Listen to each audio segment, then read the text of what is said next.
La Bibliothèque nationale de France. À l'occasion du festival de la BNF, le journaliste et écrivain Pierre Assouline raconte le photographe Henri Cartier-Bresson, à qui il a consacré une biographie. D'abord, bonjour à tous et à toutes. C'est un peu particulier vu le contexte, mais on va s'y adapter. D'abord, je voudrais me faire pardonner mon immodestie, puisque je vais être obligé de parler un petit peu de moi et d'expliquer pourquoi j'en suis venu à non seulement écrire, mais également à réaliser un documentaire sur Henri Cartier-Bresson, et surtout quelle a été notre amitié et qu'est-ce que ça a changé par rapport à ce que j'ai pu faire sur lui et sur son œuvre, car le sujet, bien entendu, c'est lui et son œuvre. On va voir pendant cette heure qu'on va passer ensemble des photos. Ce n'est pas un commentaire illustré de chaque photo. Au contraire, il y a juste quelques photos, elles ne sont pas très nombreuses, toutes issues de l'exposition que vous avez vue ou que vous allez voir, et que je vous recommande fortement. Mais elles viennent un petit peu en appui. Mais je serai obligé, bien entendu, d'évoquer des photos que je vais décrire, même si ça peut paraître un petit peu ingrat de décrire une photo. La seule chose qui manquera, que vous n'aurez pas, et qui est essentielle pour moi, s'agissant de lui comme de n'importe qui, c'est la voix. La voix, la tessiture, le grain de la voix, les inflexions de la voix, ça dit beaucoup d'un personnage. Je parlerai de sa voix, mais vous ne l'entendrez pas, et pour cause.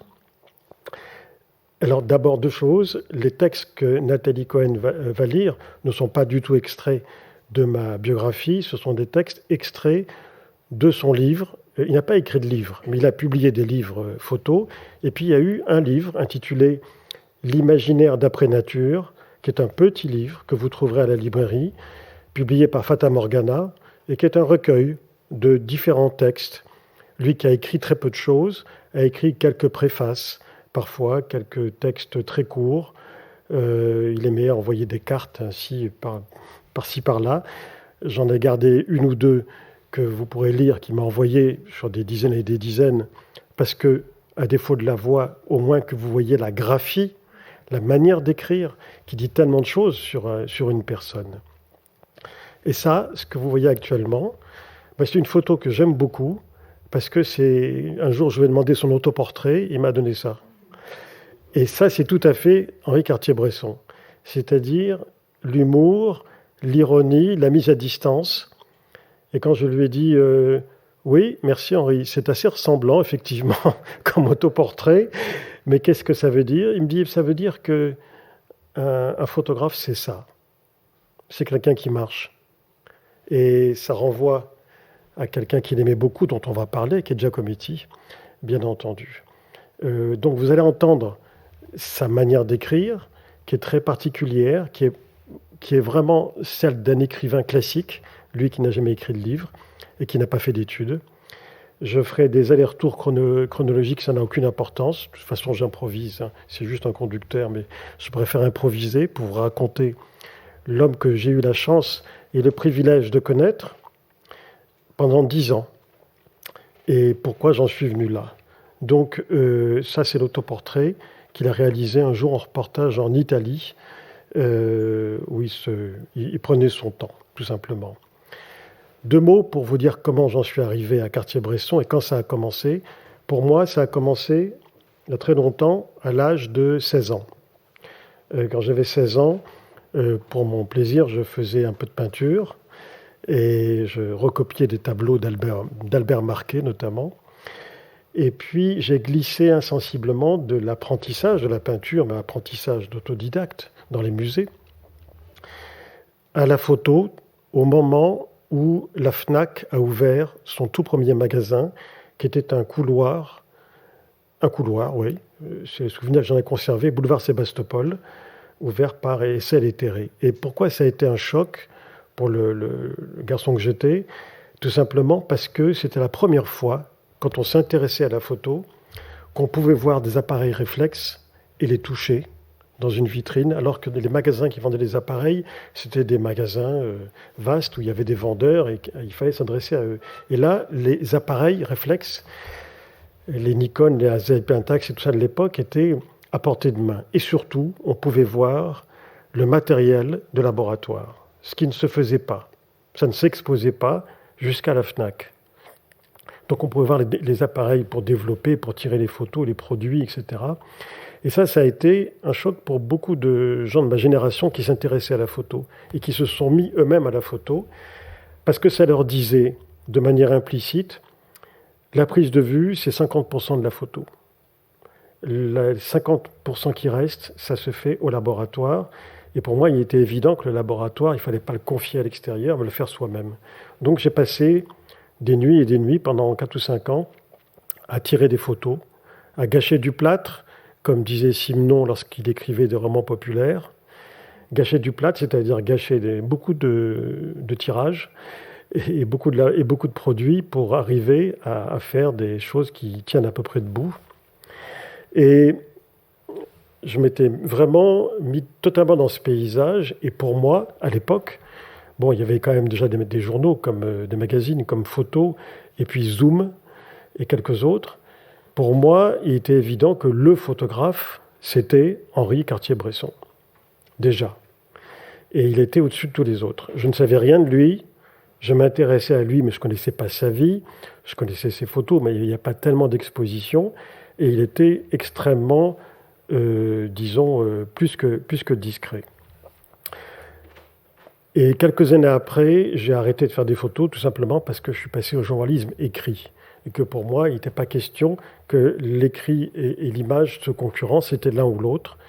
Et bon, ce n'est pas un hasard si le premier de mes livres, intitulé « De nos envoyés spéciaux », était un livre sur les reporters, à la fois les journalistes écrits et les photographes. Et là, j'ai eu la chance de connaître ce qui étaient les piliers de Gamma, de Sigma, de SIPA, à une époque où les 3 agences étaient les 3 agences qui tenaient la photo dans le monde, la photo de reportage dans l'ensemble du monde, hein, pas uniquement en France ou même en Europe. Et c'était fascinant de les rencontrer, de les interviewer et parfois de lier amitié avec certains d'entre eux jusqu'à pendant très longtemps.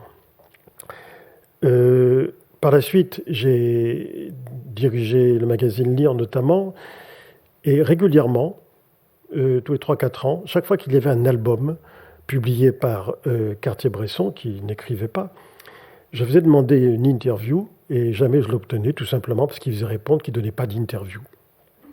Ce qui était vrai. Et puis, le temps a passé. Et puis, un jour, au magazine Lire, je vois annoncer « Paris à vue d'œil », un nouveau livre de Cartier-Bresson sur Paris. Alors, je fais une demande routinière. Et j'ai une surprise. Je reçois un coup de fil de Cartier-Bresson. Alors, j'étais très ému parce que, bon, je le plaçais tellement haut depuis très longtemps. Et il me dit, écoutez, je ne donne pas d'interview, parce que j'aime pas les interviews, c'est du vol. Mais je vais vous dire pourquoi j'aime pas ça. Et puis ma vie n'a aucun intérêt. Franchement, une vie de photographe, c'est rien. D'ailleurs, il avait dit une vie de photographe, comme dit Doisneau. Et puis là-dessus, tout en me disant que ça n'avait aucun intérêt, pendant 1h30 au téléphone, il me raconte sa vie. Et c'était passionnant. Et je n'ai pris aucune note. Aucune note. Mais je m'en souviens comme si c'était hier. Et au bout d'1h30, où il a surtout lui parlé, et moi très peu, je lui ai dit écoutez, ça serait bien quand même si on pouvait aller un peu plus loin, vous ne croyez pas? Il me dit oui, mais vous savez bien, enfin, bon, venez sans magnétophone et sans stylo. Et je lui ai dit mais qu'est-ce qu'on va faire? Il me dit c'est simple, je vais vous raconter ma vie et vous allez me raconter la vôtre, parce que sinon c'est du vol. Donc si c'est comme ça, c'est un échange. Il parlait comme ça. Hein. C'est un échange, n'est-ce pas? Il parlait beaucoup mieux que moi, mais il parlait de manière aussi rapide. Je dis oui, si vous voulez, si ça vous intéresse que je vous raconte ma vie, avec plaisir. Mais il me dit, bon, alors venez, rue du Mail, j'ai mon atelier, je dessine tous les matins. Venez à 11h, parce qu'avant ça, je vais au Louvre recopier l'arrêt de Chardin. Et je lui dis tous les jours, il me dit oui, tous les jours. C'est mon hygiène. Je dis bon, d'accord. Je dis mais quel est votre... Parce que ça faisait 1h30 qu'on parlait, donc on avait quand même sympathisé un petit peu. Il me dit j'habite 220 rue de Rivoli, le Louvre est en face, J'ai l'habitude d'y aller, même si c'est fermé, on ouvre pour moi la salle qu'il faut. L'arrêt de Chardin, vous voyez? Je dis oui, je vois à peu près. Bon, ben l'arrêt de Chardin, c'est un chef-d'œuvre. J'ai ma canne siège, je m'installe devant, je copie, parce que Goethe l'a dit, dessiner, c'est recopier. Bon, ça m'a un peu estomaqué. Et il me dit ensuite, je vais à mon atelier, rue du Mail, à pied. Et là, je dessine. Et je lui dis, et les photos? Il me dit, ah non, la photo, c'est fini, ça fait longtemps. Je dis, bon, très bien, de toute façon, moi, je viens pour parler. Et je n'ai pas prononcé le mot d'interview. Je me présente donc chez lui, dans son studio de travail. Et là, d'abord, ce qui m'a surpris, bon, petit studio très, très correct, très bien. Ce qui m'a surpris, c'est qu'il n'y avait pas une photo. Pas de photo du tout. Quelques livres qui traînaient, mais rien sur les murs. Et je lui dis, vous ne mettez pas de photo, il n'y a rien, il n'y a pas de dessin, il n'y a pas de... Il me dit, oh si, cherchez bien, il y a une petite photo là-bas. Et je vois tout au bout une petite photo de la taille d'une carte postale. Je lui dis, mais elle n'est pas de vous? Il me dit, non, surtout pas. Il me dit, je ne vais même pas m'amuser à mettre au mur une de mes photos. Et je lui dis, qu'est-ce que c'est? Il me dit, c'est une photo qui a été un choc pour moi et que je conserve, je la trouve géniale. Et c'est une photo faite vers 1912. Il y avait une révolution mexicaine, c'était au Mexique. Je ne sais pas qui est le photographe, j'ai oublié. Et on voit un type qui est un révolutionnaire mexicain, les mains bandées dans le dos, un chapeau mexicain. Il est face à un peloton d'exécution, il est contre un poteau, il a un cigare au bec et il se marre. Et il me dit, vous voyez ça, c'est la liberté. Ce type va mourir pour ses idées et il nargue ce peloton d'exécution avec, je ne sais pas s'il a un chewing-gum, en tout cas il a une sorte de cigare et il a le sourire aux lèvres. Il me dit, ça c'est pour moi une leçon de vie. Ça, déjà, ça m'a plu parce que ça nous a mis dans l'ambiance. Et il s'est assis et on a parlé. Enfin, on a parlé. J'ai un petit peu parlé, il a beaucoup parlé, fort heureusement. Je ne vous cache pas que c'est une situation qui m'était déjà arrivée dans ma carrière de journaliste. Donc, de temps en temps, je demandais à aller aux toilettes pour prendre des notes. Ben oui, parce que, bon, je ne peux pas se souvenir de tout non plus. Et donc, je notais rapidement des tas de choses, de manière... et puis, je revenais. Et il devait se dire que j'avais un peu une sorte de frénésie. Bon, peu importe. J'en ai resté toute une matinée. À un moment, il m'explique que... Bon, il part dans tous les sens, mais c'était formidable. Un feu d'artifice.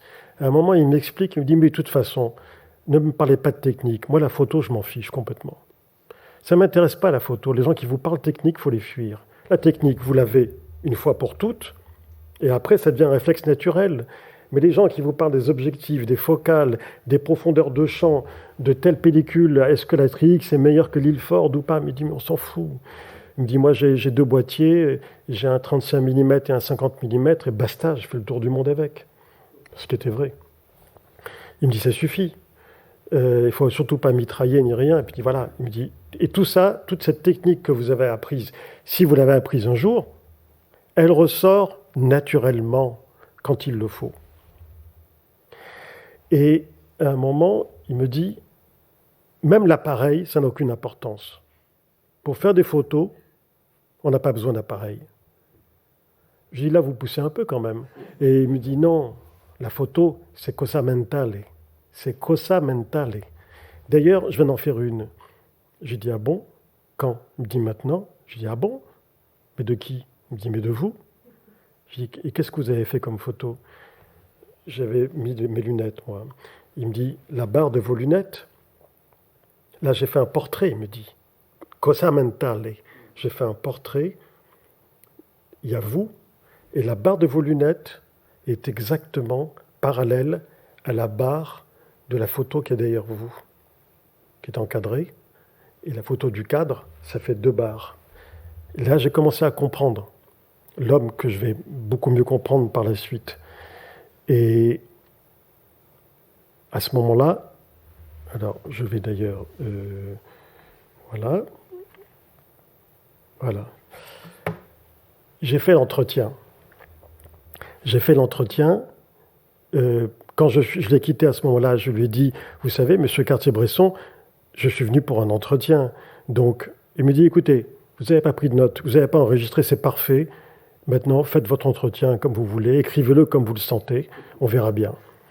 Je l'ai écrit grâce à mes notes souterraines, si je puis dire. Et à la suite de ça, il m'a écrit, donc vous voyez, c'était en 99. Il est mort 10 ans après, je crois. Oui, 10 ans. Non, c'est pas 99, c'est 94. 94, je lis mal, pardon. Il est mort 10 ans après. Et c'est 198 rue de Rivoli, non pas 220. Bon. Pourquoi je vous mets ça? C'est parce que d'abord, pour moi, ça a été un sésame par la suite, parce que c'était une approbation. Lui qui ne donnait pas d'interview, il avait accepté 5 pages dans le magazine Lire, avec c'était questions-réponses. Ensuite, parce que vous avez sa graphie. C'est très important. Il était fâché, même si ça ne se voit pas trop là, il était fâché avec la ponctuation. J'ai beaucoup de lettres de lui, parce qu'il envoyait des lettres. Il envoyait beaucoup de cartes postales, qui étaient des photos de lui, en carte postale. Il m'en a écrit beaucoup. Et puis des fax. Et il envoyait beaucoup de fax en sachant pertinemment que ça s'effaçait par la suite. Ça ne se conservait pas, sauf si on le photocopiait d'un instant, ce que je ne faisais jamais. Donc j'en ai perdu beaucoup. Il adorait le fax, comme un jouet. Mais par la suite, les années suivantes, il écrivait encore comme ça, mais il mettait plus d'accent et plus de ponctuation. Puis il disait, la ponctuation, c'est un carcan. Il faut se débarrasser du carcan. Et donc, il n'hésitait pas à s'en débarrasser. Là, je vois qu'il y a encore des accents et des... Enfin bon, c'est un accident.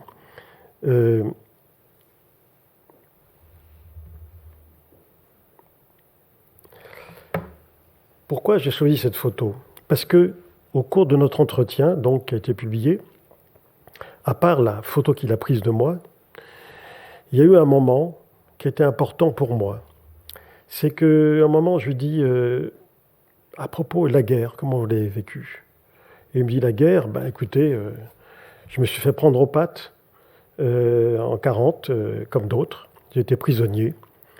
Et je me suis retrouvé prisonnier dans un stalag. Et ça a duré toute la guerre, pour moi, pratiquement toute la guerre, sauf la dernière année. Je me suis évadé 3 fois. La troisième a été la bonne. J'ai pensé qu'à m'évader, qu'à ça. Et je lui dis, mais c'est important pour vous la guerre? Et là, il a commencé à réfléchir. Et sans faire exprès, j'ai touché à quelque chose de profond. C'est-à-dire qu'il s'est mis à pleurer. Pas à chaudes larmes, pas du tout, mais une larme a coulé, et une deuxième, la voix s'est un peu étranglée. Il me dit, la guerre pour moi, c'est là que je suis né.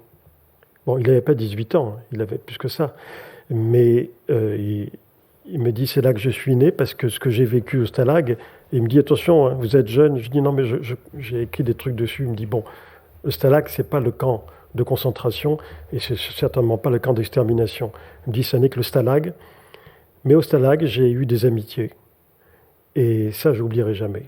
Certains sont morts, d'autres sont restés des amis, comme Alain Douarinou, qui est devenu chef opérateur dans le cinéma par la suite, et avec qui il s'est évadé, comme Raymond Guérin, l'écrivain, qui a écrit Les Poulpes, un des nombreux livres que Henri m'a offert par la suite.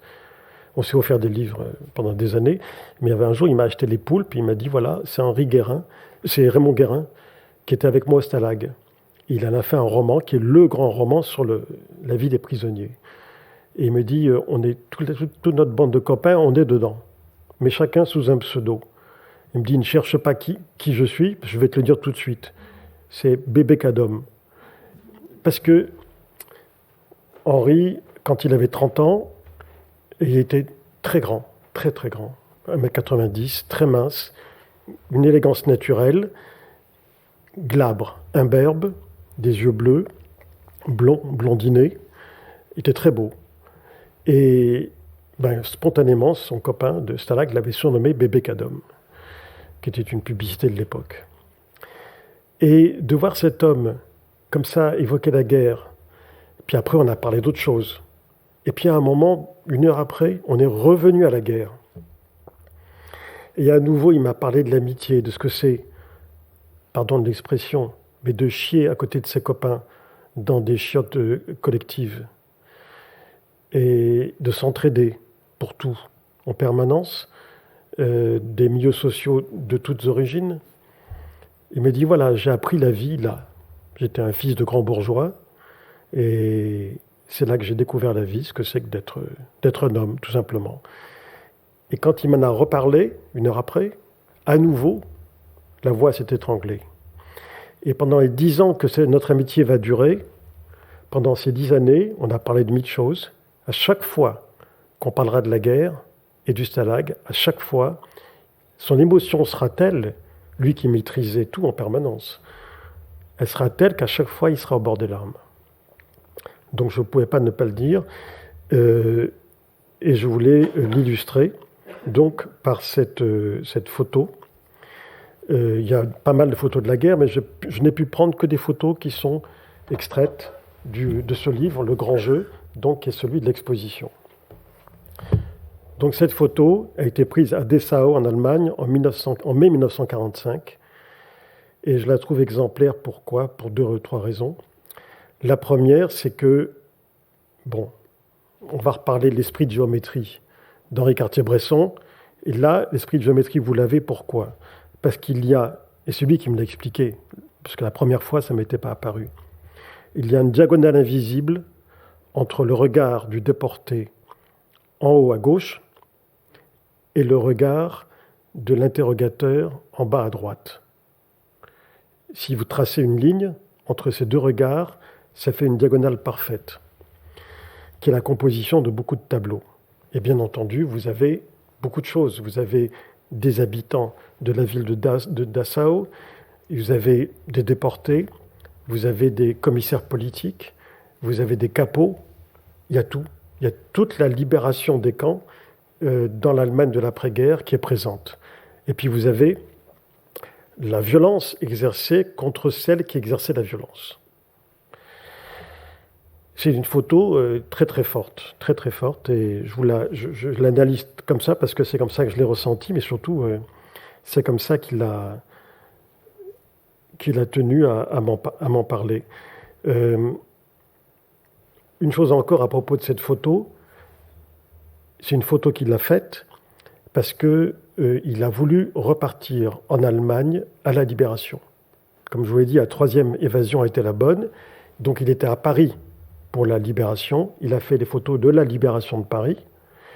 Et quand on a su que la guerre allait se terminer, donc des mois et des mois plus tard, puisque la Libération c'est août 1944 et la fin de la guerre c'est mai 1945, entre les deux, on a annoncé progressivement la libération des camps de concentration. Donc il a voulu y retourner, mais il a dit « j'y retourne pour faire un film ». C'était pour la propagande, pour les anciens combattants, bien entendu, et pour le ministère de la Défense, de la guerre, en tant que caméraman, comme il avait fait pour l'Espagne, quelques années auparavant, du côté des républicains espagnols. Mais il a dit cette fois, je veux aussi pouvoir faire des photos.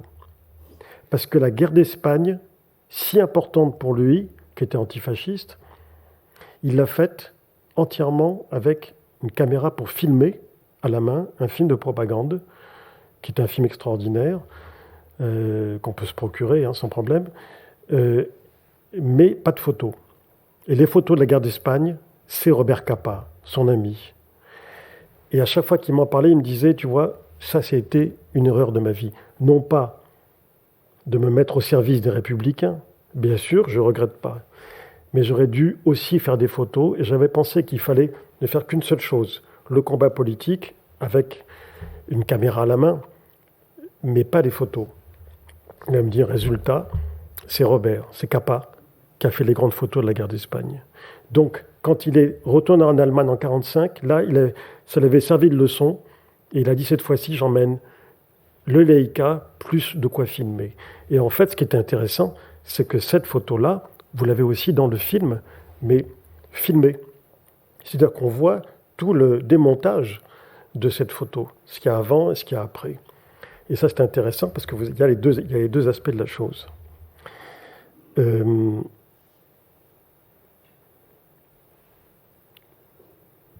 Ce qui est important, c'est que de la guerre, il a conservé un culte de l'amitié qui lui est propre. Et ce culte de l'amitié, je pense qu'on va l'entendre maintenant dans un des textes qu'il a écrit à la gloire de son ami Giacometti.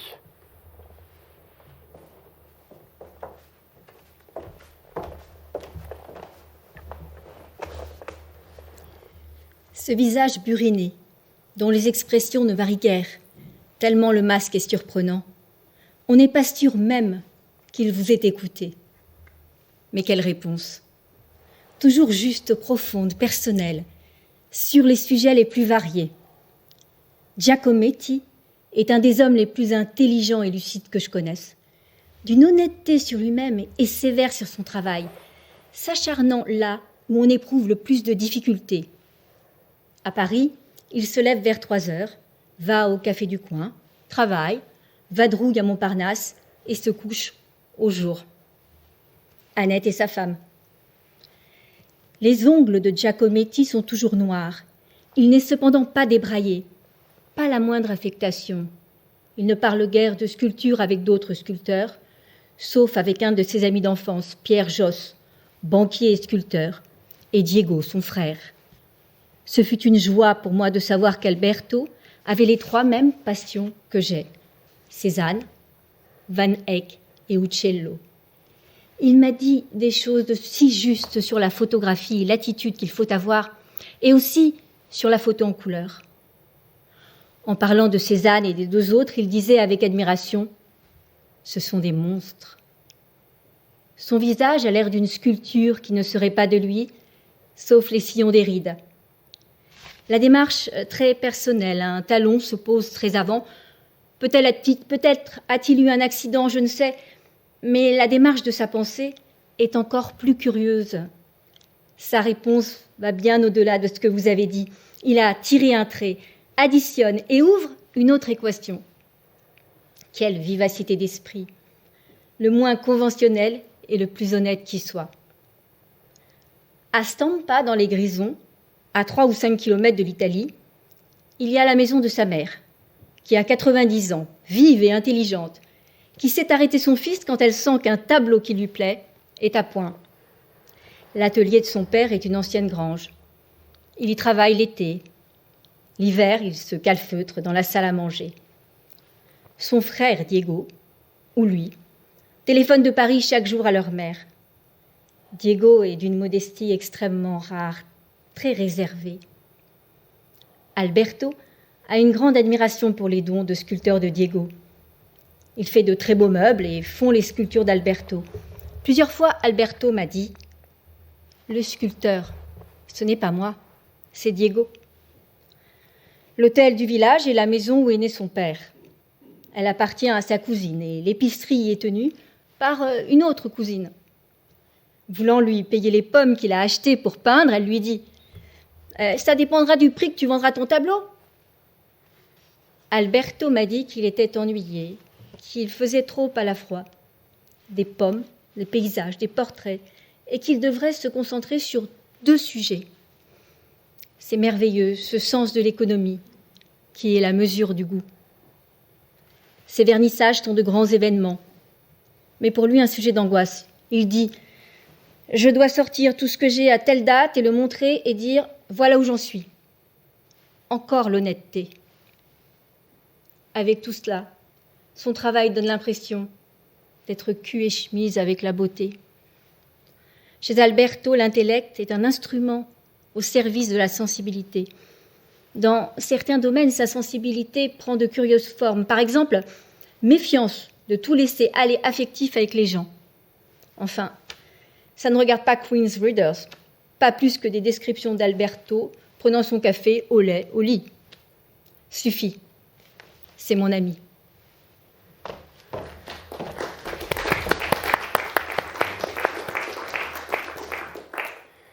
Cette image a été prise rue d'Alésia et vous en voyez tout de suite l'évidence dans l'œil de Cartier-Bresson, c'est-à-dire l'homme qui marche. L'homme qui marche, c'est l'artiste lui-même, et puis les deux troncs d'arbres, la ligne au milieu. Cartier-Bresson, c'est un géomètre. et on va y revenir un peu par la suite. Giacometti, pour lui, c'est le plus grand. Il y a beaucoup de monde dans le panthéon littéraire et artistique de Cartier-Bresson, mais il y a aussi des contemporains, des vivants. Il était entouré de peintres et d'écrivains. Un peu de photographes aussi, bien sûr, mais surtout de peintres et d'écrivains. Parmi les peintres, Sam Zafran et Avigdor Arica étaient des familiers. Et aussi Raymond Mason, c'était les trois artistes qu'il voyait très souvent, avec qui j'ai eu la chance de déjeuner ou dîner chez Henri et Martine très souvent, parce qu'ils faisaient partie du premier cercle. Mais de tous ceux qu'il avait connus, et il ne faut pas oublier, il a fait des portraits de Braque, de Bonnard, de Miro, de Calder, d'innombrables artistes, Giacometti est celui avec lequel il a entretenu une véritable amitié profonde. Et un souvenir me revient comme ça. Un soir, je dînais seul chez Henri, qui était seul aussi, parce que quand Martine partait en reportage en Irlande ou ailleurs, elle me disait ne le laisse pas seul. Donc, de temps en temps, soit il venait chez moi, soit j'allais dîner chez lui. Et on avait beaucoup bu. Et on parlait, on avait beaucoup bu. Il savait que je n'étais pas un admirateur de ses talents de dessinateur. Bon, et je ne l'ai jamais caché. Je lui disais toujours, comme photographe, tu es unique, comme dessinateur, tu es un parmi d'autres. Et je lui avais dit, parce que il était entouré aussi de gens qui n'arrêtaient pas de faire des préfaces pour dire que c'était un immense dessinateur. Et je lui dis, tu sais très bien, je dis que tu ne serais pas exposé au MoMA, comme c'était le cas, si tu n'étais pas le Cartier-Bresson de la photographie. Ça ne l'enchantait pas, mais en même temps, ma franchise, je pense, lui plaisait, parce qu'il me l'a souvent dit. Et cette nuit-là, parce que c'était vraiment la nuit, on était quand même assez bien partis, on se met à parler de dessin, etc. Et je lui dis ça. Et je lui dis, tu as vu quand même ce qu'a écrit tel de tes amis, conservateur de musée, etc., qui dit que tu es un génie du dessin, etc. Il me dit, mais non. Je dis, ben oui, mais il l'a écrit dans un catalogue à ton nom. Et à ce moment, il se lève, il va dans la bibliothèque et il ramène un grand livre de Giacometti, de dessins de Giacometti. Il me dit, viens voir. Et il tourne les pages.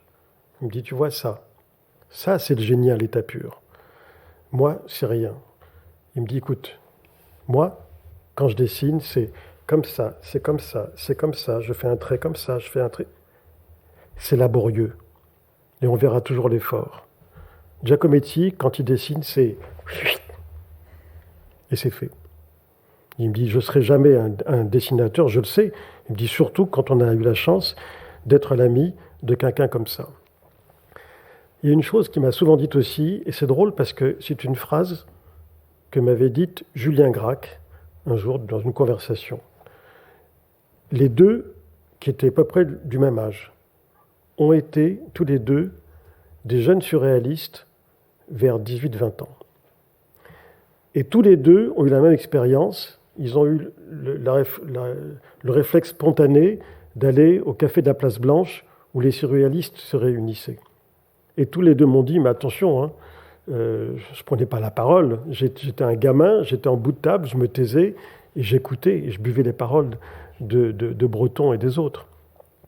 Et la même phrase qu'ils ont eue tous les deux, et quand je leur ai dit à l'un et à l'autre, ils n'étaient pas étonnés, c'est « Quand on a été surréaliste à 20 ans, on le reste toute sa vie. »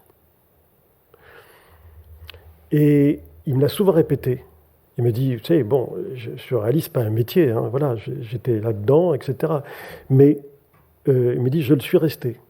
Même s'il a eu une période en tant que photographe dans les années 30 où il a été au Mexique et il a fait ce qu'on a appelé par la suite des photos rattachées au surréalisme, d'une manière ou d'une autre, par un univers, par une vision du monde, une sensation du monde, lui estime qu'il est resté jusqu'à la fin de ses jours. Cette photo, prise à Livourne en 1933, elle témoigne de ça. Elle n'est pas du tout préparée. Je précise à cette occasion qu'il n'a jamais préparé une photo. Il m'a toujours dit, je suis contre préparer quoi que ce soit, ça ne se fait pas, voilà, c'est pas ma façon de faire.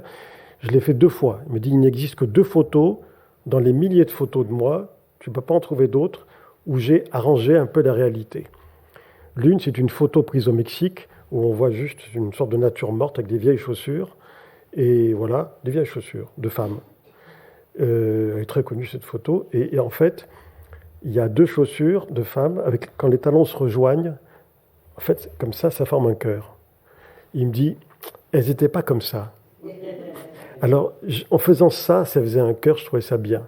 Et il me dit, mais j'ai eu honte, j'ai truqué la photo. Je dis, bah, ça, c'est vraiment pas très grave comme trucage. Il ne faut pas exagérer, on en connaît d'autres. Et je lui dis, la deuxième photo, il me dit, c'est à la même époque.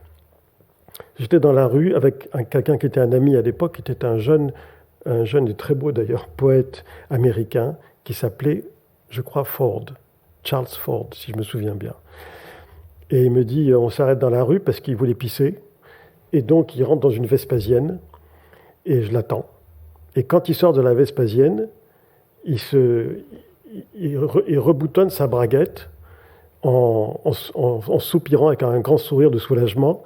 Et il me dit, en fait, j'ai fait la photo et j'avais attendu qu'il sorte pour la faire parce que j'avais remarqué qu'il y avait une publicité sur la Vespasienne où il y avait pour les bonbons Créma. Et il y avait marqué, il y avait un bonbon et il y avait une langue qui sortait. C'est le grand dessin d'une langue. Et il y avait marqué « N'hésitez pas à lécher ».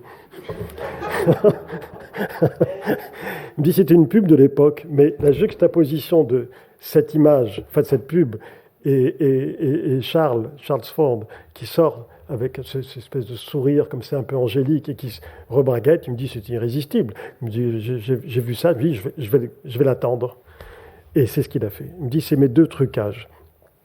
Je le dis parce que très longtemps après, quand a éclaté le scandale de la photo de l'hôtel de ville, des amoureux de l'hôtel de ville de Robert Doisneau, je trouve que j'étais chez lui, en train de bavarder avec lui, et je lui avais dit, t'as vu, dans le Libé ce matin, il y a toute une histoire sur ton copain, parce qu'ils sont très très liés. Il adorait Doisneau, il l'adorait. Il me dit, ah non, ne m'en parle pas. Je dis, non, mais c'est entre nous, je ne vais pas l'écrire. Mais c'est quand même, c'est un trucage, cette photo qui passe pour la plus naturelle qui soit, et qui est iconique, c'est le peu qu'on puisse dire.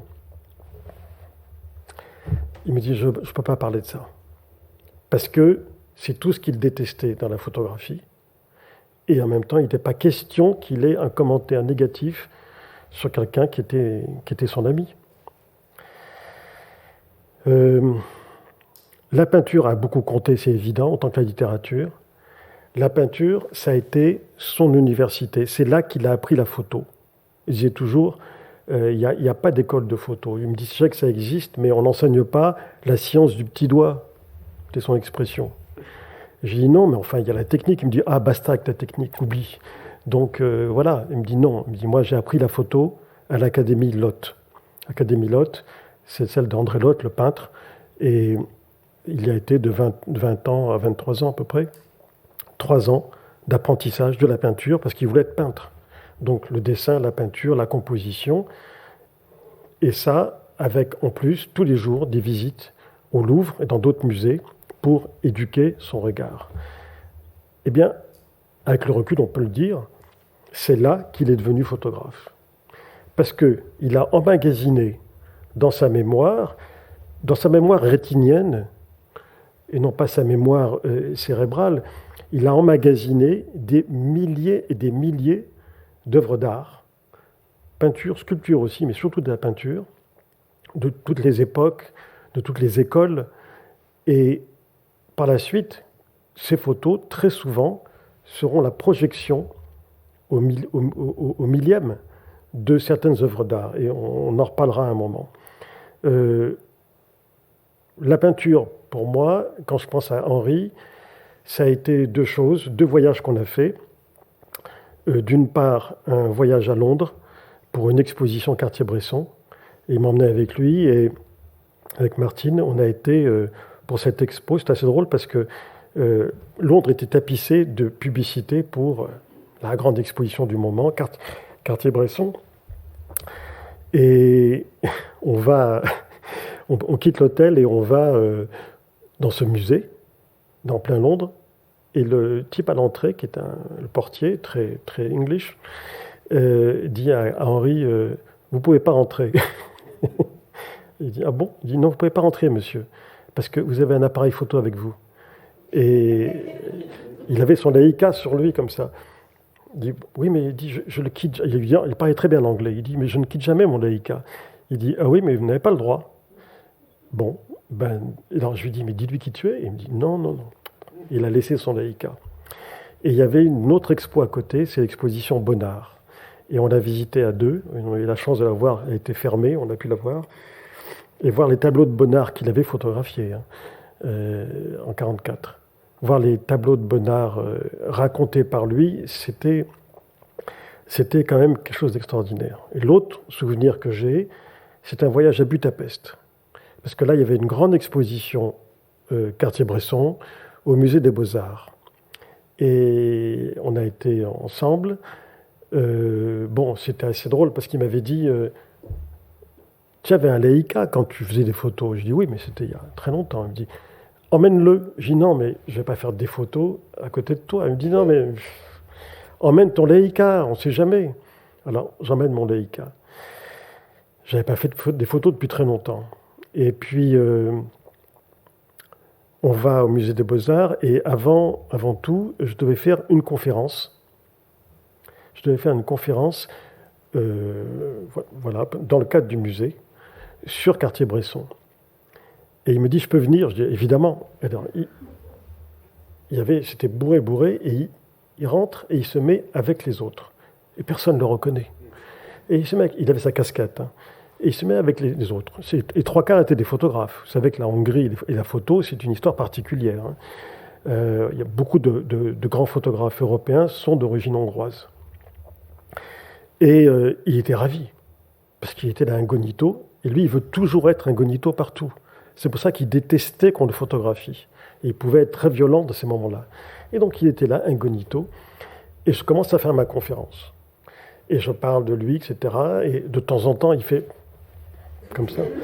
Et les autres écoutaient, voilà, bon, puis il y avait des questions. Alors, et puis à un moment, je dis, mais de toute façon, il faut bien vous dire une chose, parce que là, vous me parlez de technique, mais on s'en fiche de la technique, parce que j'étais imprégné par lui. Comme la plupart des biographies que j'ai faites, je suis imprégné par mon héros et je me prends pour lui. Et donc je parlais comme lui, de manière naturelle. Et j'ai dit, d'ailleurs, ça n'a aucune importance l'appareil photo, on peut très bien s'en passer. La photo, c'est cosa mentale. Et je leur explique ça. Et à ce moment-là, tous, ils font des soupirs en disant, mais non, enfin, et lui. Et ils ont commencé à comprendre, quand c'est terminé, il est venu me féliciter, et Martine a vite fait une photo, Martine Franck, a vite fait une photo de nous deux, en train de rigoler, et là, ils se sont dit, ah, mais il y a peut-être un rapport entre les deux. Parce qu'il n'avait pas un physique spécialement reconnaissable, surtout planqué derrière eux. Et l'autre chose de ce voyage, il y a deux anecdotes, hein, ce voyage à Budapest qui était très très intéressant, en tout cas pour moi, c'est qu'à un moment, il dit, et si on allait visiter le quartier juif? Je dis, ah ben oui, ça m'intéresse. Et la grande synagogue est une sorte de cathédrale, enfin. Et donc, et puis il me dit, moi je reste dans la voiture, je rentre pas dans la synagogue. Je dis, pourquoi? Il me dit, tu sais bien que je suis athée. Je dis, d'accord, mais on te demande pas de te prosterner, tu peux m'accompagner, je veux voir. Il me dit, non, non, non, je reste dans la voiture avec le chauffeur. Et je lui dis, mais il me dit, ils vont pas te laisser rentrer avec ton appareil. Alors il me dit, tu me le confies. Et à ce moment-là, il a pris le Leica sur ses genoux, il était assis, comme si c'était un bébé. Et il avait là comme ça, il me dit, t'inquiète pas, je le garde. Et voilà. Et puis, je vais avec Martine visiter la synagogue, et à un moment, au bout de 20 minutes, j'entends des cris. Et qu'est-ce que je vois? Henri, qui était rentré dans la synagogue avec l'appareil photo, ce qui était interdit, et poursuivi par le gardien de la synagogue, qui lui parlait en hongrois, en lui imposant de faire ce que les autres touristes faisaient, à savoir laisser son appareil photo, ce qu'il ne voulait pas, et mettre une kippa, ce qu'il ne voulait pas. Lui qui avait une casquette, ne voulait pas se couvrir la tête. Et je lui disais, Henri, mais qu'est-ce que tu fais? Il me dit, ben, j'ai voulu rentrer pour voir, et il me casse les pieds. Je lui dis, oui, mais... Et il me dit, il n'est pas question. Il me dit, moi, je sais bien que je suis bouddhiste, et donc, ce n'est pas une religion, c'est une philosophie, c'est un chemin. Je dis, non, mais ça va, ce n'est pas le sujet. Et je lui dis, c'est obligatoire, par respect pour le lieu, les gens, on se couvre la tête, il me met une kippa. Il me dit, je ne vais pas mettre une kippa, c'est ridicule. Je lui dis, non. Bon. Il ne voulait pas la... Et l'autre l'a poursuivi pendant toute sa visite, et Henri, imperturbable, a visité ce qu'il voulait visiter. Et à la sortie, le type le suivait, c'était un tout petit bonhomme. C'était très marrant comme scène, le très grand et le petit. Il continue à le poursuivre, et au moment de sortir, Henri se retourne vers lui, il fait un grand sourire, et il met sa casquette. Il se couvre le chef. Il ne fallait pas l'obliger. On n'oblige pas. Voilà, c'est quelqu'un qui est tellement attaché à sa liberté qu'il n'était pas question de le forcer à quoi que ce soit.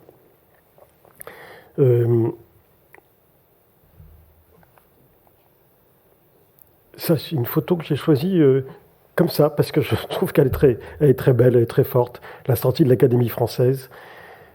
Parce que là encore, il y a une construction, comme toujours, qui est magnifique. Je ne sais pas, elle m'émeut. Elle m'amuse aussi. Elle m'émeut parce que je regarde le regard des gens sur la gauche. Il y a les trois éléments. Vous voyez, il y a la population, les gens.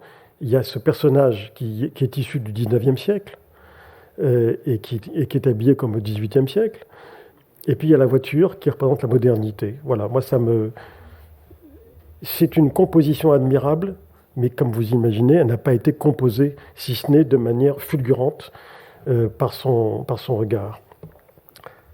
Alors, j'ai choisi quelques portraits pour bien vous montrer à quel point le portraitiste en Cartier-Bresson est un peintre.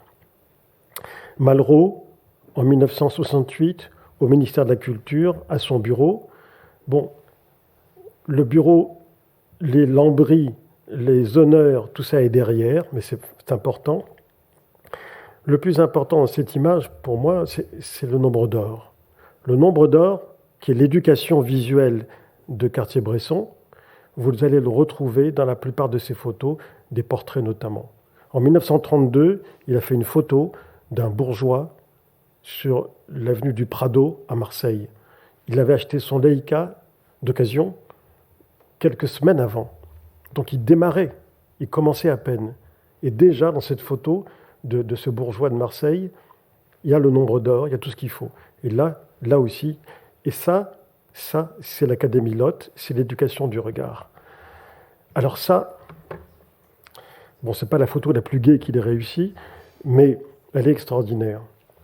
C'est le couple Joliot-Curie, qui venait d'être récompensé mondialement, et il avait une commande d'un portrait du couple Joliot-Curie. Donc il va sur les quais, je crois que c'est le quai des Grands Augustins, chez eux, et tel que je vous la raconte, c'est exactement ce qu'il m'a raconté plusieurs fois. Il me dit, voilà, je sonne, je savais à quel étage c'était, je sonne, la porte s'ouvre, j'ai fait la photo. Il me dit, ça, c'est pas chez eux, c'est sur le seuil de la porte. Il me dit, j'ai dit, mais comment tu dis pas bonjour d'abord? Il me dit non, j'ai commencé, ils ont ouvert la porte, j'ai vu cette vision de je ne sais où. J'ai dit, mais c'était quoi cette vision? Il me dit, cette vision, c'est un tableau de Van Eyck qui s'appelle Les époux Arnolfini. Il me dit, c'est ça les époux Arnolfini, c'était eux. Il me dit, je les avais vus en face de moi. J'ai dit, mais en combien de temps tu as compris tout ça? 1 millième de seconde. L'opération s'est faite en 1 millième de seconde. Et ce n'est pas du tout une reconstruction ou quoi que ce soit. Il me dit, je te jure que c'est ça qui s'est passé. Avoir le choc de se retrouver face aux époux Arnolfini et je suis Van Eyck. Il me dit, je fais la photo et j'ai dit, bonjour, je suis Henri Cartier-Bresson. Est-ce que je peux rentrer? On a un rendez-vous. Il me dit, je suis rentré. J'ai fait 5 photos parce qu'il fallait bien, mais je n'en avais pas besoin. La photo était faite. C'était le contraire d'un mitrailleur, hein. Contrairement à aujourd'hui, il faisait quelques photos. J'ai vu les planches contact, il ne doublait jamais les photos. Il me dit, là, j'en ai fait 4 ou 5, presque pour leur faire plaisir, pour montrer que je suis passé. Mais eux ignoraient que la photo était en boîte dès qu'il était arrivé. Et la photo est admirable, elle est extraordinaire. Une autre commande, Ezra Pound, proscrit, fou, condamné pour apologie du fascisme, hébergé par Peggy Guggenheim à Venise, sa bienfaitrice, qui le recueille parce qu'il est dans la misère, dans l'ostracisme et tout ça. Et Cartier-Bresson doit faire son portrait pour Life. On l'envoie là-bas, il me dit « J'arrive ».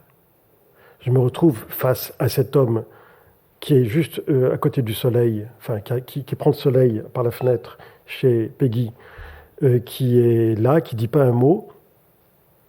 Il me dit « Je ne lui ai même pas dit bonjour ».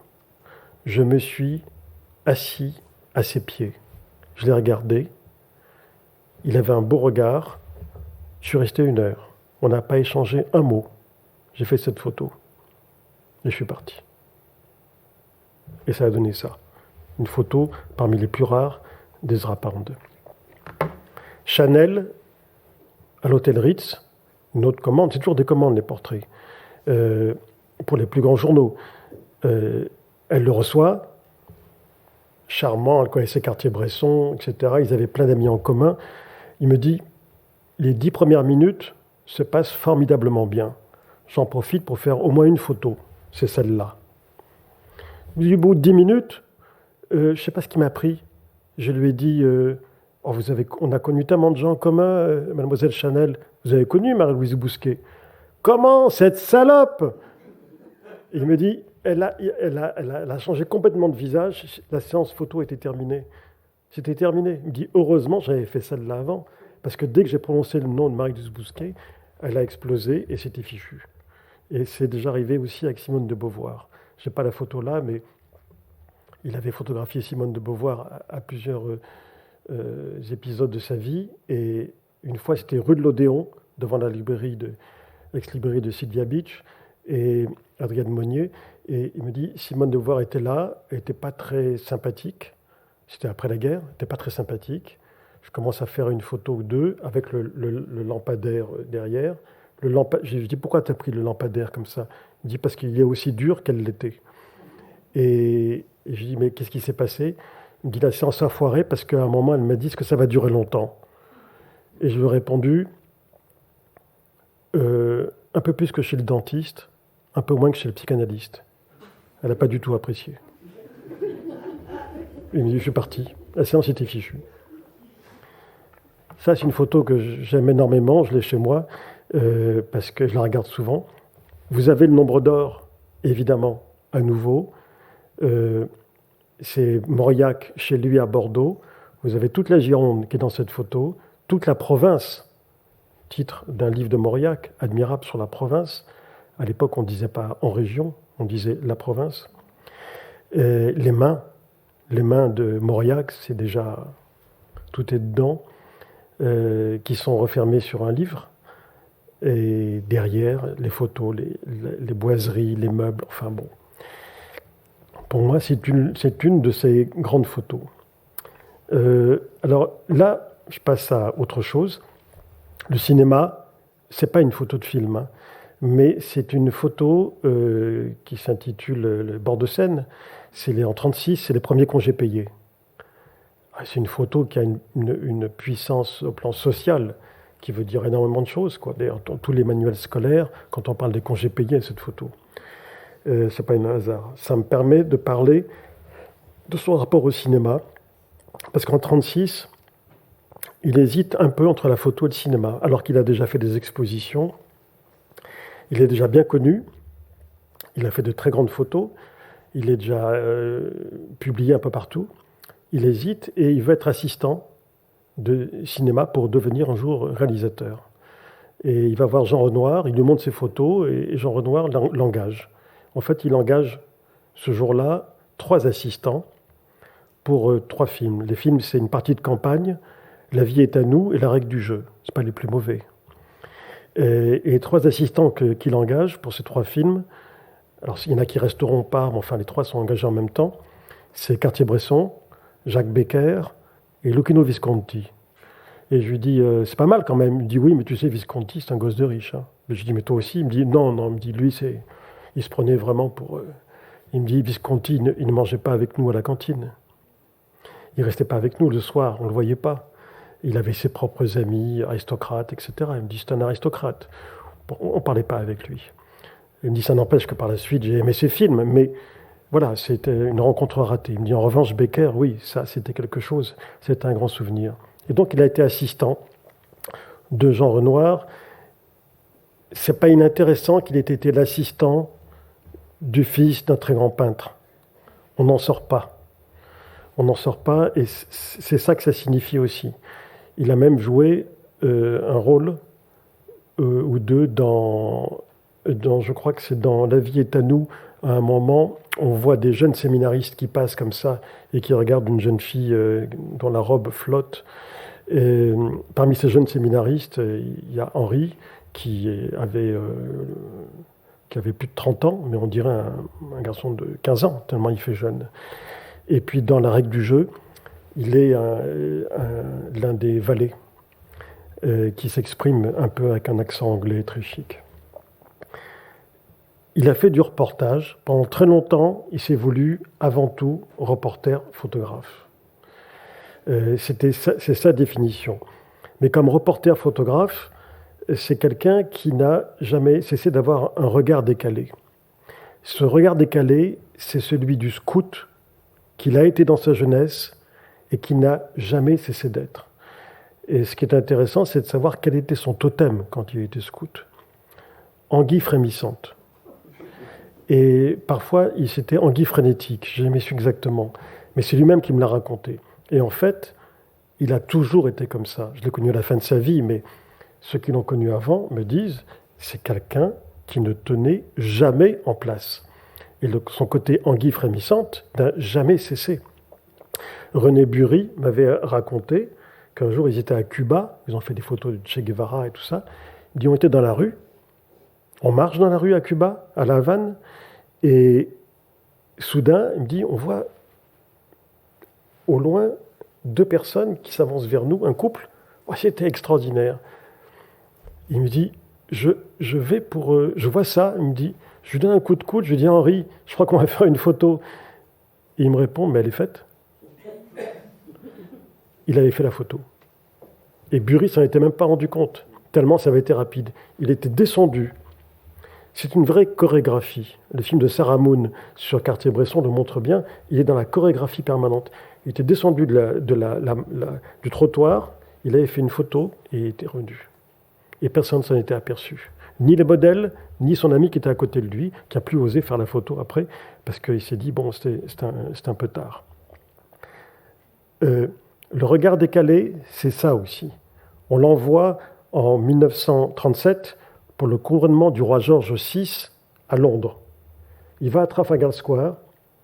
Tout son reportage, on ne voit pas le roi George VI. Il s'en fiche. Il ne regarde que ceux qui regardent. Toutes les photos, c'est sur les gens qui regardent l'événement qu'il est censé couvrir. Et le journal communiste de ce soir, pour lequel il travaillait, a publié ces photos, et ça ne les a pas gênés, parce que c'était beaucoup plus intéressant de montrer le peuple dans son admiration, dans sa curiosité pour son monarque, plutôt que de montrer le couronnement lui-même. Ça, c'est l'enterrement lui-même, par exemple. Ça, c'est lui. Ça, c'est encore une icône très connue. C'est pour vous parler de l'instant décisif. L'instant décisif, c'est devenu presque un cliché, si je puis dire.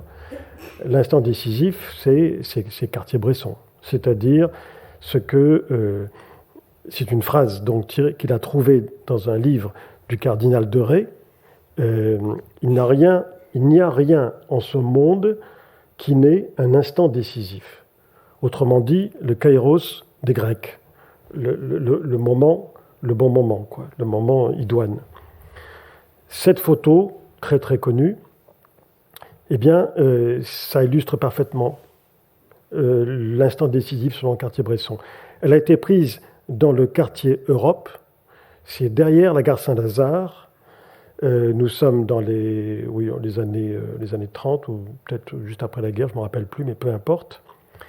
Ce qui est intéressant, c'est qu'elle a été prise par un petit trou dans une palissade. Il marchait dans le quartier Europe, il regarde évidemment à travers la palissade et il voit qu'il y a de l'eau par terre, etc. Et il voit qu'il y a des gens qui font exprès de contourner la flaque pour ne pas se mouiller. Et donc il se dit, je vais attendre, il se passerait bien quelque chose. Et il attend, et très vite, il y a quelqu'un qui ne va pas contourner, mais qui se dit, je vais arriver à sauter par-dessus la flaque. C'est lui. Ce qui est extraordinaire, c'est qu'il y a une correspondance. Bon, il y a l'ombre sur la flaque, il y a tout ce que vous voulez, mais il y a une chose que lui n'avait pas vue, qu'il n'avait pas vue, et que beaucoup de spectateurs de la photo ne voient pas tout de suite. Peut-être qu'elle vous saute aux yeux à vous, mais moi, ça n'a pas été mon cas non plus. C'est la correspondance entre ce danseur, ce monsieur, qui saute par-dessus la flaque, et la publicité qu'il y a au troisième plan. Vous la voyez ? Il y a une silhouette, comme ça. Et il y a une concordance entre les deux silhouettes. Bon. Quand on lui pose la question, Henri répond « J'ai toujours eu beaucoup de chance ». Maintenant, allez savoir. Hein. Ça, c'est une... Pardon. Voilà. Ça, c'est une image... Ah, pardon. Je suis allé trop vite. Attends, non, et non. Bon, je me suis trompé. Voilà. C'est une photo qu'il appelait l'araignée. Il vivait au Mexique pendant à peu près un an, dans les années 30. Il passait pas mal de temps dans les bordels pour bavarder avec des gens, tout ça. Et il a regardé à l'étage où les prostituées se trouvaient. Il a trouvé ces deux femmes. Il a fait une seule photo, et c'était celle-là, l'araignée, photo admirable, qui n'a pas besoin d'être commentée. J'allais dire pareil. Giacometti prépare une exposition. Évidemment, Henri va le voir quand il prépare son expo. Le coup de génie, pour moi, c'est l'homme qui marche et l'homme qui marche. Voilà, mais à peine flouté en plus. C'est ça qu'il faut. C'est tout à fait lui, quoi. Voilà, c'est même pas, ça se passe de commentaires tellement. Pour moi, c'est évident. Il y en a une autre qui n'est pas dans la série, donc, mais je vous en parle quand même. C'est la mort de Gandhi. Parce que moi, ça m'a toujours frappé. Il me l'a raconté très souvent. La mort de Gandhi, c'est... il était en poste en Asie, Henri, après la guerre, pour Magnum, qu'il avait cofondé avec 3 amis, et il avait choisi l'Asie, parce que personne n'en voulait. Et puis, un jour, il se dit, tiens, Gandhi, en janvier 48, hein, fin 47, début 48, Gandhi, c'est l'homme qui monte, il n'y a pas de doute, en Asie. Donc, il veut faire un reportage sur lui. Et donc, il obtient une audience à Birla House, qui est la maison où habitait Gandhi à New Delhi. Il obtient une audience et il se dit, non pas pour faire des photos, mais pour lui montrer ce que je peux faire. Et donc, il va le voir. Il dit, voilà, je fais des photos, etc. Et il apporte un portfolio où il y a beaucoup de choses, de photos prises par lui, etc. Et puis, Gandhi dit, ouais, très bien. Et puis, à un moment, il s'arrête devant une photo où on voit un village en France, un château en second plan, et au premier plan, un monsieur de dos, un grand bourgeois, qui enlève son chapeau, manifestement, devant le passage d'un corbillard tiré par des chevaux. Magnifique. L'image est magnifique. Et alors, Gandhi dit, « What is it ?» Et Henri lui répond, « This is c'est un des plus grands poètes français, Paul Claudel, catholique. » Et voilà, c'est le château de Brangue. Et puis, dans son village, il y a un mort, donc par respect. Et Gandhi met le doigt dessus, dit « Ah, death, death, death, la mort, la mort, la mort. » Et puis il continue à regarder les photos. Et quand il a fini de regarder le portfolio, Gandhi reprend, ouvre, et retrouve la photo de Claudel. Death, la mort. Et il lui dit, revenez demain, on fera les photos. Et Henri sort, au moment où il enfourche son vélo, il parcourt il va au bout de la rue. Alors, il arrive au bout de la rue, il voit que beaucoup d'Indiens se mettent à courir dans l'autre sens, comme des fous. Et il ne sait pas ce qui se passe, mais enfin, il est reporter, donc il va vers l'événement. Donc il retourne son vélo et il reparcourt toute la rue en suivant le mouvement de la foule. Et là, ça aboutit à Birla House, et là on apprend que Gandhi vient d'être assassiné.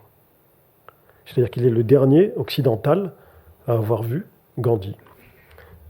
Il me dit, tu vois, ça, c'est ça la chance. Je dis, oui, enfin la chance. Tu as été le voir, tu étais en Asie, tu as été là-bas. Il me dit, oui, mais la chance, c'est que je n'avais pas prévu. J'avais pas prévu ce qui allait se passer. On va écouter maintenant un autre texte.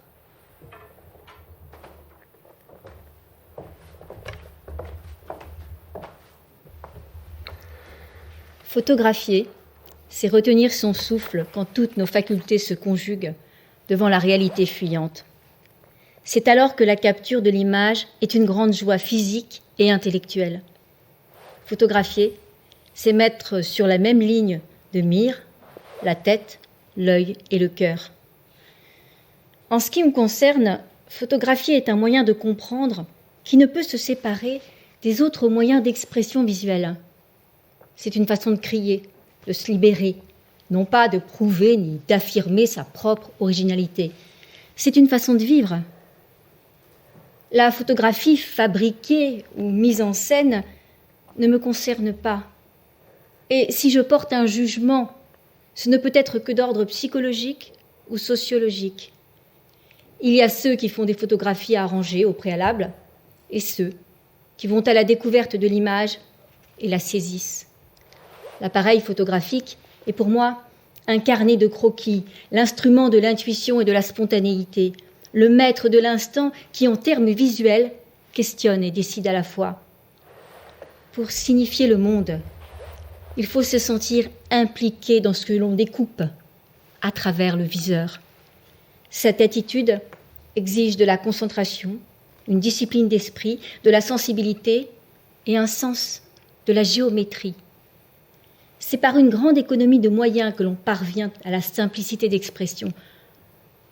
On doit toujours photographier dans le plus grand respect du sujet et de soi-même.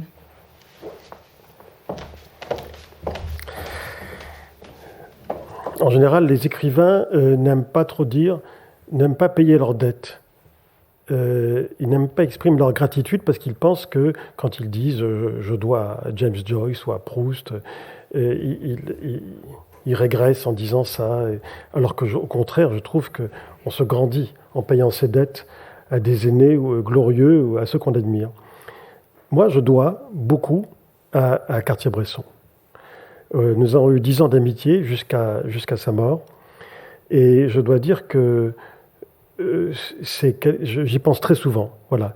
Et si je devais résumer ce que je lui dois, je le ferais en 3 phrases. Parce qu'il m'a légué 3 phrases. Il les a léguées à tout le monde. Hein. Mais moi, il les a expliquées, il me les a commentées. Et puis, je les ai retenues. Parce qu'elles m'ont marqué. Ce sont des phrases qui sont des réflexions qui engagent beaucoup plus qu'une phrase. La première, c'est une question.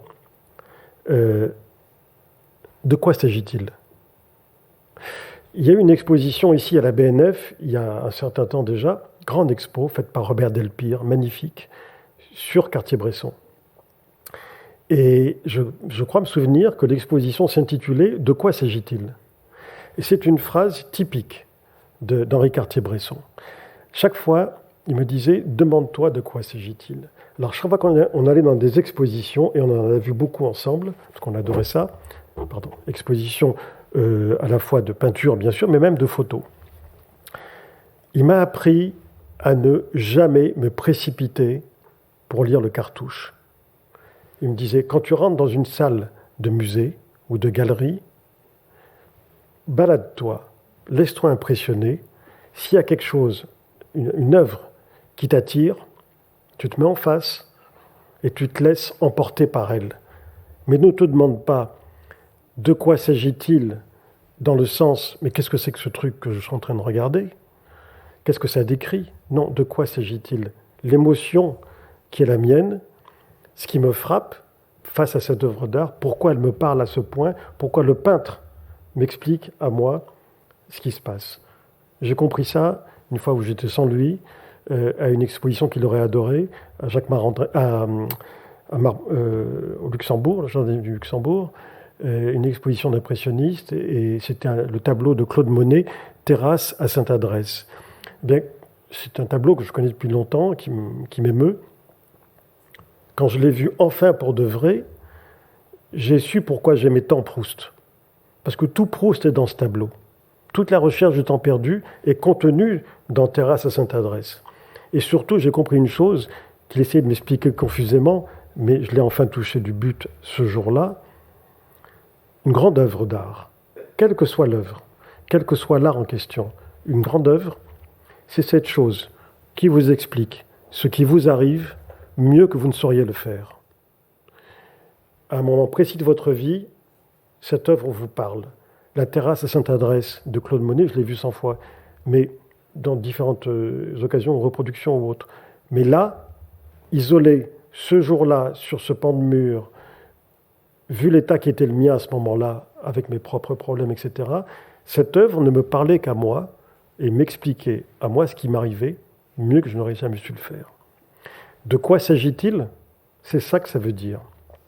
Se demander toujours de quoi s'agit-il, ne jamais se précipiter sur le cartouche pour avoir une explication. Parce que ce n'est pas réductible à une explication, l'œuvre d'art, quelle qu'elle soit. Il n'y a pas de réponse. L'instant est sa propre question et en même temps sa réponse. Deuxième phrase qu'il m'a léguée et qui est pour moi devenue un réflexe naturel, d'où vient l'argent? D'où vient l'argent? La première fois qu'il m'a dit ça, on se baladait rue de Rivoli, en bas de chez lui, et il y avait, je ne sais pas si c'est une Rolls ou une Bentley, mais conduite par quelqu'un d'assez jeune. Il me dit, c'est étonnant quand même, comment on peut acheter une bagnole pareille à cet âge-là? D'où vient l'argent? Je lui dis, mais tu dis toujours ça, d'où vient l'argent? Il me dit, parce que ça ne m'a jamais quitté depuis l'âge de 12 ans. Je lui dis, mais ça te vient d'où? Il me dit, quand j'avais 12 ans, il y avait plein de scandales financiers, etc., en France. Et un jour, l'Écho de Paris avait fait cette manchette « D'où vient l'argent ?» Il me dit, j'ai découpé, je l'ai collé sur la glace le miroir de ma chambre chez mes parents. Et cette phrase ne m'a jamais quitté. Et à chaque fois que je vois le spectacle de la richesse quelque part, je me demande d'où vient l'argent? Est-ce que ça vient de l'exploitation, du vol, de la corruption, peut-être du gain, tout simplement, du gain honnête et loyal, d'où ça vient? Et il me dit, si tu te poses cette question, tu verras que tu avanceras dans la vie de manière beaucoup plus saine. Et il avait raison. Et la dernière chose, ce n'est pas une question, c'est une affirmation que nul n'entre ici s'il n'est géomètre. C'est-à-dire une vraie vision du monde. Et quand vous voyez ces photos, vous comprenez à quel point il a un sens de la composition, de l'équilibre des formes, à quel point c'est fondamental d'équilibrer les formes, de travailler l'espace d'une certaine façon. Cette phrase que nul n'entre ici s'il n'est géomètre figurait au fronton de l'Académia de Platon. Et ça ne l'a jamais quitté. Et effectivement, dans la plupart de ces photos, si on sait les voir, ce sont des photos de géomètres dans le meilleur sens du terme. J'aurais pu en prendre un certain nombre. J'ai choisi, alors il y a celle-ci, bien sûr, qui est à Harlem. Et là encore, vous avez entre le visage de cette dame, dans sa fenêtre, on dirait un théâtre. C'est un théâtre de marionnettes. Mais entre son visage et en bas à gauche, il y a une diagonale, toujours à diagonale, qu'on retrouve dans beaucoup de tableaux, bien sûr. Et ça, je l'ai choisi parce que c'est une photo qui m'émeut énormément. Ce sont les funérailles de l'acteur Danjuro, qui était un acteur du kabuki japonais, à Tokyo en 1965. Et je la trouve, voilà, elle est séparée en deux par ce calicot. C'est une chorégraphie. Voilà, je n'ai même pas envie de vous dire pourquoi cette photo me bouleverse et pourquoi je la trouve extraordinaire. On arrive dans la dernière partie. Henri Cartier-Bresson, moi je l'adorais, je l'aime toujours d'ailleurs, je l'adorais, ça n'empêche pas de voir les défauts. Je pense à ses défauts sur le plan humain. Et c'est quelqu'un qui n'avait pas un caractère facile. Il ne l'a jamais exercé à mes dépens. Mais je sais qu'il pouvait faire souffrir des gens. Il pouvait être cruel. Souvent, des gens, des jeunes photographes ou autres, voulaient lui montrer leur travail. Un jour, il me dit « Reste, il y a un type qui vient, ça m'emmerde, reste. » Bon. Et je vois un jeune photographe, très timide, le rouge au front, qui vient avec son portfolio. Est-ce que je peux vous montrer quelques photos? Je veux avoir votre avis et tout. Alors Henri dit « Asseyez-vous et sortez ça. » Alors il montre... Et Henri prend n'importe laquelle, qui était un tirage 30-40. Il le prend, c'était un paysage. Il le retourne, il le met à l'envers. Et il dit au garçon, ça dégouline de partout, ça vaut rien, c'est de la merde. Désolé. Et le garçon est reparti, comme ça. Et je lui dis, c'est cruel. Hein. Il me dit, mais qu'est-ce que tu veux que je lui dise? Que je l'encourage? Il me dit, non, c'est pas bon, c'est pas bon. Il me dit, aujourd'hui, tout le monde est photographe. Vous allez à un mariage, tout le monde fait des photos, sauf les mariés. C'est vrai. Et encore, il n'avait pas connu notre époque, qui est pire. Mais déjà, à son époque, c'était comme ça. Donc, il pouvait être cruel. J'ai failli en subir des conséquences, parce que, bon, pendant ces 10 années, au bout de 2-3 ans, je lui ai dit un jour, tu sais, je veux faire ta biographie.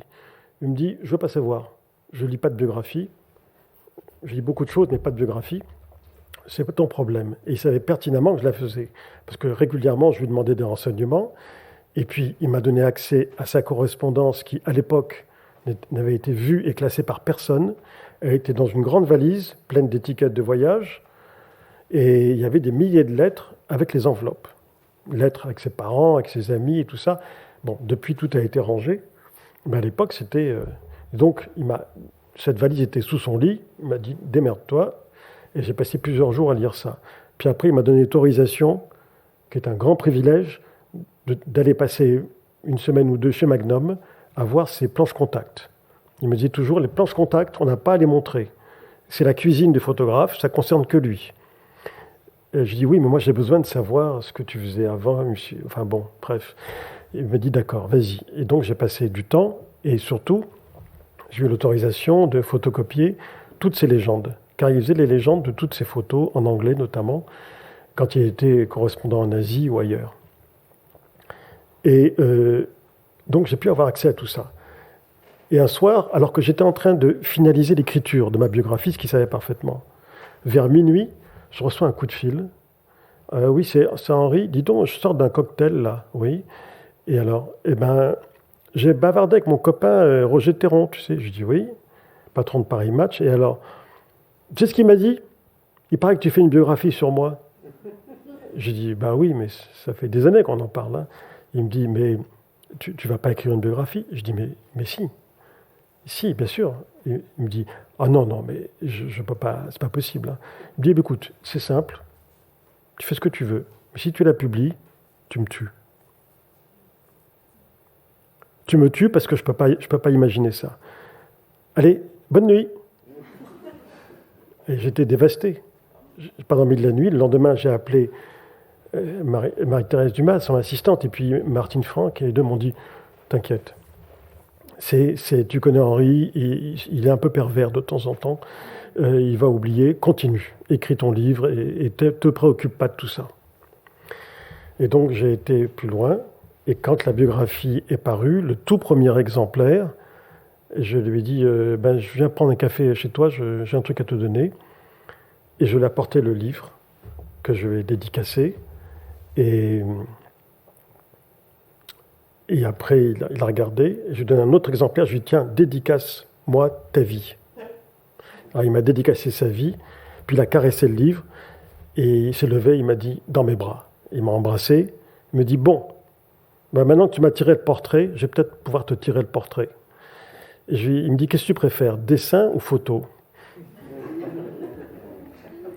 Bon, mon choix a été fait. En même temps, quelques jours avant, je me souviens que je l'avais vu rentrer d'une commande que Libération l'avait faite pour un portrait en dernière page de Roger Théron, justement. Ils avaient eu la bonne idée de se dire, tiens, on va demander à son ami Cartier-Bresson. Mais ils avaient eu la mauvaise idée de lui dire, on va vous confier un appareil numérique. Parce que c'est nouveau, et maintenant c'est différent, tout le monde fait du numérique et tout ça. Et il m'a dit, je vais faire l'essai. Et là, il était rentré de ce reportage, de ce portrait, dévasté en disant, mais c'est de la merde. Ces appareils numériques, c'est de la merde. Ça vaut rien, j'en veux pas. Mais il avait fait la photo et j'ai vu le résultat, et c'était vraiment mauvais. Sa photo était mauvaise. C'était pas son instrument du tout. Je lui ai dit, écoute, je préfère un portrait photographique. Il me dit, d'accord. Et puis là-dessus, on se met à parler. Il a oublié. Il a oublié de faire la photo. Et moi, à ce moment-là, je me suis rappelé une chose, c'est que quand on avait été à Budapest, après la conférence que j'ai faite devant lui, il m'a dit, il faut absolument que je te montre l'étage des Goya. Je veux que tu vois quelque chose.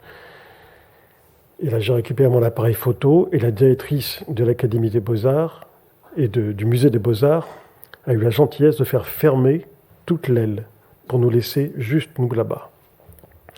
Et il m'a amené devant un tableau. Il a ouvert sa canne-siège et il s'est assis en face d'un tableau comme ça, pas très grand, les duellistes de Goya, deux hommes qui se battent dans une sorte de vaste terrain vague, les montagnes en second plan. Il me dit, voilà, ça c'est exceptionnel. Ah, je lui dis oui, effectivement. Et il s'assoit et il me dit, je ne peux pas m'empêcher. Et il prend son calepin et il se met à copier, à dessiner. Et là, je le regarde faire ça. Je vois en second plan, il y avait des Velázquez immenses en second plan. Et une lumière zénithale qui était parfaite. C'était bon. Et je prends mon Leica que j'avais avec moi. Je lui dis, ça t'embête pas? Il me dit, mais oui. Et j'ai eu le privilège extraordinaire de faire une quinzaine de photos de lui. Et au moment où je l'ai fait, au moment où il regarde ses Goya, il est très ému, il a une larme qui coule. Bon, vous n'allez pas me croire, mais quand je suis rentré à Paris, dans l'avion, j'ai rembobiné. Et là, je me suis rendu compte que les dents de la pellicule n'avaient pas accroché. Et alors, quand je l'ai revu à Paris, je lui dis, tu sais quoi? Les photos que j'ai faites de toi, elles sont là, hein, mais je sais qu'elles sont extraordinaires, parce que personne n'a fait des photos de toi devant des Goya, avec cette lumière, avec cette larme, avec ceci. Et les dents n'ont pas accroché, les dents de la pellicule. Et il me dit, mais t'as bien fait de choisir la littérature plutôt que la photo, finalement. J'ai dit oui, effectivement. Et il me dit, t'es triste? Je dis, oui, je suis triste, je suis dévasté. Il me dit, mais quelle importance! Rappelle-toi toi-même à Budapest hier, tu as dit, la photo c'est cosa mentale, on n'a pas besoin d'appareil. Donc, quelle importance, les photos, tu les as là. Et effectivement, je les ai là. On va conclure très vite, mais il y avait un texte. Bref, on l'a déjà dit peut-être. Non? On peut? Il est bref ou pas? Oui, il est bref. Juste quelques minutes et je conclus.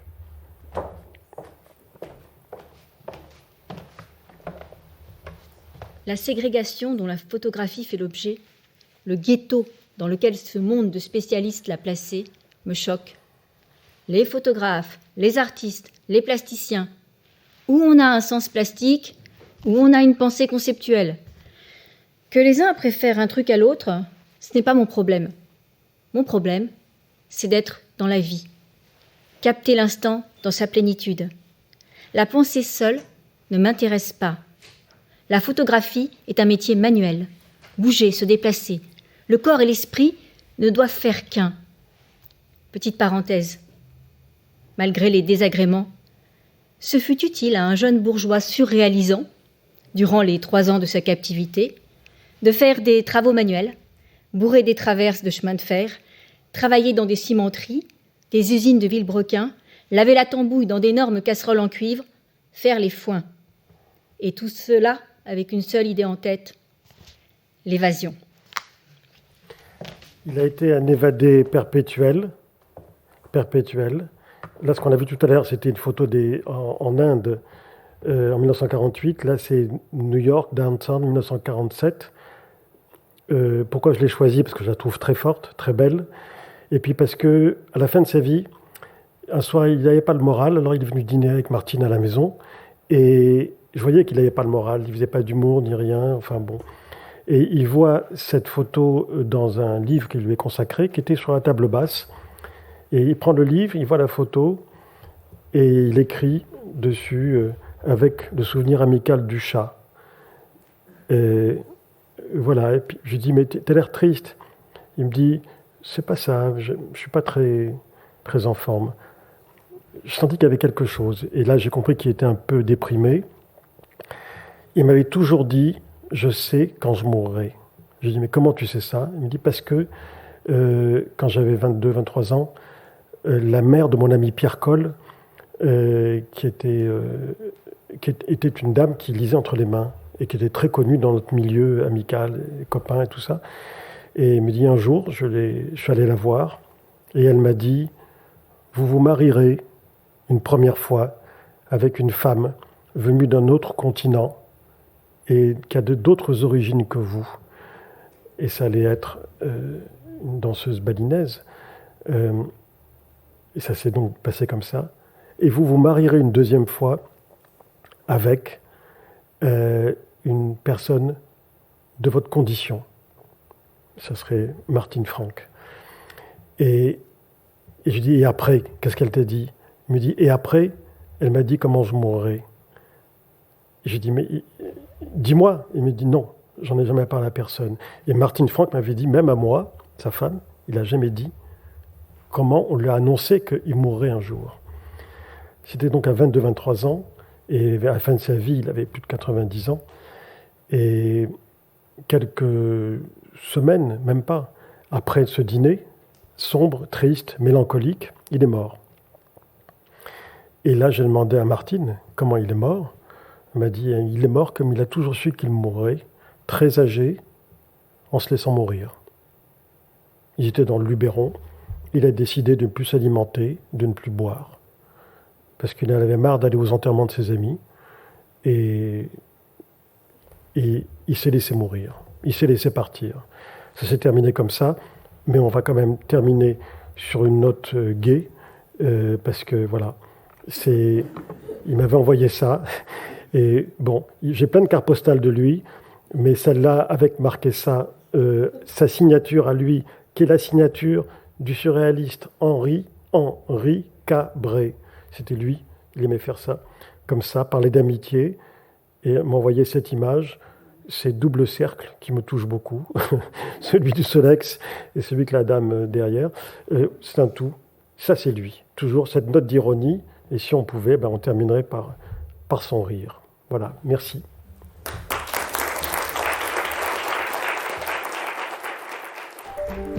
Vous venez d'écouter un podcast de la Bibliothèque nationale de France. Retrouvez les conférences, rencontres et créations de la BNF sur toutes les plateformes de podcast ainsi que sur le site bnf.fr.